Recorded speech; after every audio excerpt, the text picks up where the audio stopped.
Welcome to my channel 5-Minute Auto, and please subscribe my channel and press bell icon for latest video. The Austin Metro, launched in 1980 by British Leyland, became one of the most iconic and popular cars in the UK during the 1980s. It was introduced at a time when the UK car market needed a practical, affordable, and efficient small car to compete with other popular models like the Ford Fiesta and the Volkswagen Polo. The Metro was marketed as a modern replacement for the aging Mini, although both cars ended up coexisting for many years. The design of the Austin Metro was simple but practical, which made it an appealing choice for families and urban drivers. Its compact size made it ideal for navigating through crowded city streets, while still offering enough space for passengers and luggage. The car was initially available in a 3-door hatchback body style, which was a popular choice for small cars of that era. Under the bonnet, the Metro was powered by a range of engines. At launch, the car was fitted with the A-Series engine, a well-proven design that was also used in the Mini. The Metro came with engine sizes ranging from 998cc to 1275cc, offering varying levels of performance. The power output ranged from around 44 horsepower HP for the smaller engines to 72 HP for the more powerful versions, like the MG Metro.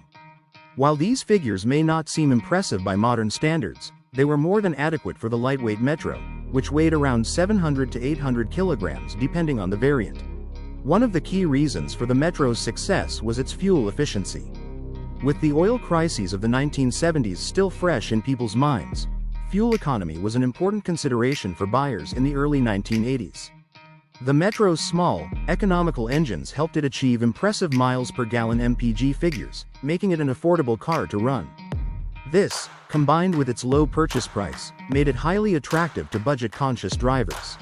In terms of performance, the Austin Metro was not designed to be a high-speed car, but it was more than capable of handling everyday driving tasks.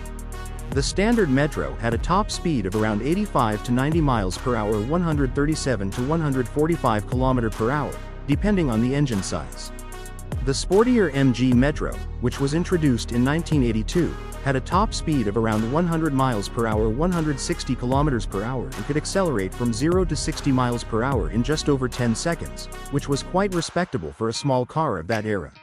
The Austin Metro also benefited from its comfortable ride and surprisingly spacious interior. Despite its compact exterior dimensions, clever packaging meant that the Metro could comfortably seat 4 adults. The car's suspension, featuring hydrogas units, provided a smooth and refined ride, even on the UK's often bumpy roads. Over its production run, the Metro underwent several updates and improvements. In 1984, it received a facelift, which included minor exterior changes and updates to the interior. By the time production ended in 1990, the Metro had sold over 2 million units, cementing its place as one of the UK's best-selling cars of the 1980s. The Austin Metro may no longer be a common sight on the roads today, but it remains a beloved classic among car enthusiasts. Its blend of practicality, affordability, and British charm ensures that it will always have a special place in the history of British motoring.